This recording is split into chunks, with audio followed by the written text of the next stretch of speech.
ក្រុមអង្គការអាស៊ាន AOT ចុះមើលផលប៉ះពាល់ដែលយោធាថៃវាយប្រហារនិងរាយបន្លាលួសច្រកអន្តរជាតិអូស្មាច់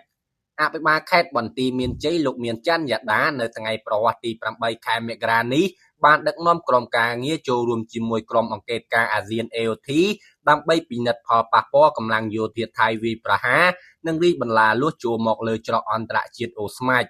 លោកមានច័ន្ទយ៉ាដាបានលើកឡើងថាបន្ទាប់ពីមានការរំលោភបំពានយ៉ាងធ្ងន់ធ្ងរពីកម្លាំងយោធាថៃដែលបានប្រើប្រាស់អាវុធធុនធ្ងន់ផ្លោងចូលមកក្នុងភូមិសាស្ត្រទឹកដីកម្ពុជាដែលបង្កឲ្យមានការខូចខាតហេដ្ឋារចនាសម្ព័ន្ធក៏ដូចជាផ្ទះសម្បែងនិងទ្រព្យសម្បត្តិប្រជាពលរដ្ឋយ៉ាងដំណំនៅព្រឹកថ្ងៃទី8ខែមករានេះលោកបានដឹកនាំក្រុមការងារចូលរួមជាមួយក្រុម AOT ដើម្បីពិនិត្យផលប៉ះពាល់ដែលយោធាថៃបានវាយប្រហារលើច្រកអន្តរជាតិអូស្មាច់សង្កាត់អូស្មាច់ក្រុងសំរោងខេត្តឧត្តរមានជ័យគួរឲ្យដឹងថាក្រុមអង្គការ AOT ថ្មីនេះបានពិនិត្យផលប៉ះពាល់ស្ពានអូជីកដែលរងការខូចខាតដោយសារយោធាថៃ